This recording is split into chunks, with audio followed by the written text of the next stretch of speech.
নতুন ঋণ কর্মসূচির জন্য আইএমএফ প্রতিনিধি দলের সবচেয়ে গুরুত্বপূর্ণ অংশ ছিল এনবিআর।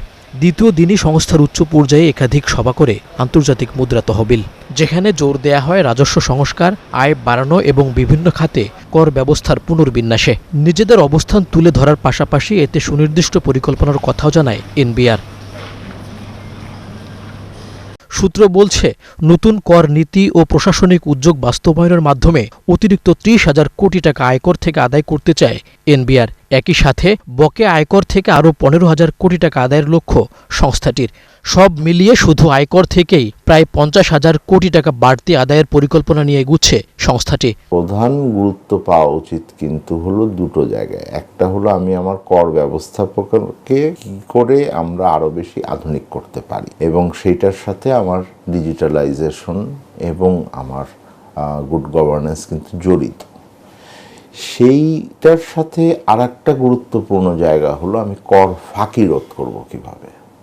কিন্তু এই বিষয়টা খুব বেশি আমি দেখি না যে আইএমএফ এর সাথে সরকারের যখন আলোচনা হয় তখন খুব গুরুত্ব পায়। একক ভ্যাট হার বাস্তবায়নের চাপ আছে আইএমএফ এর পক্ষ থেকে, যদিও চলতি অর্থ বছরের বাজেটে বাস্তবায়ন হয়নি তা। তবে নীতিগত ও প্রশাসনিক উদ্যোগ বাস্তবায়ন, বকেয়া আদায় সহ নানা উদ্যোগের মাধ্যমে ভ্যাট থেকে অতিরিক্ত ৬০,০০০ কোটি টাকা আদায় বাড়াতে চায় এনবিআর। বাড়তি আয় বাড়ানোর উদ্যোগ থাকছে আমদানি রপ্তানি পর্যায়েও। বিশেষজ্ঞরা বলছেন, আদায় বাড়াতে জোর দিতে হবে এনবিআর এর অটোমেশন ও ফাঁকি বন্ধে। রেভিনিউ আবার ইমিডিয়েটলি কিছু বাড়ানোর কিছু জায়গাও আছে, যেমন আমাদের ট্যাক্স এক্সাম্পশন বা ট্যাক্স এক্সপেন্ডিচার অনেক জায়গায় রেশনালাইজ করার সুযোগ আছে। রিটেইল লেভেলে অনেকে আছে ভিএটি নেটওয়ার্কের মধ্যে না, তাদেরকে এই ভিএটি নেটওয়ার্কে আনার সুযোগ আছে। আমাদের ধরেন স্টেট ওন এন্টারপ্রাইজগুলো, সেগুলোতে প্রচুর ট্যাক্স বকে আছে। তো সেগুলো নন ট্রেডিশনাল বা বিজনেস অ্যাজ ইউজুয়াল অ্যাপ্রোচের বাইরে যেতে হবে ইমিডিয়েট ট্যাক্স কালেকশনে।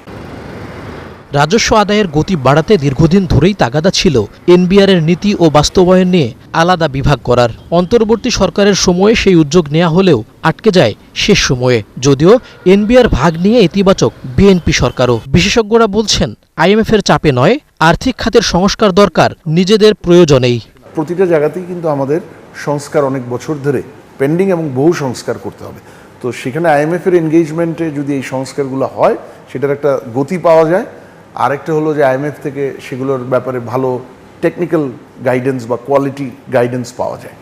তো সেই জন্য এনগেজমেন্টটা চালু রাখা আমার মনে হয় গুরুত্বপূর্ণ। আমাদের অর্থনৈতিক সংস্কারের জায়গাগুলোকে যদি আমি গুরুত্ব দিয়ে এখন বাস্তবায়ন না করি, আমাদের এই অর্থনীতি যেই ধরনের জায়গায় পিছিয়ে যাবে, সেইটা থেকে আমরা আর কবে আমাদের জীবনকালে রিকভার করতে পারবো সেই সংখ্যা কিন্তু থেকে যাবে। সুতরাং এটা খুবই গুরুত্বপূর্ণ একটা। চলতি অর্থ বছরে এনবিআর রাজস্ব আদায়ের লক্ষ্যমাত্রা ৬,০৪,০০০ কোটি টাকা। সে লক্ষ্য পূরণে সবশেষ অর্থ বছরের তুলনায় সংস্থাটিকে আদায় করতে হবে অতিরিক্ত প্রায় ২ লাখ কোটি টাকা।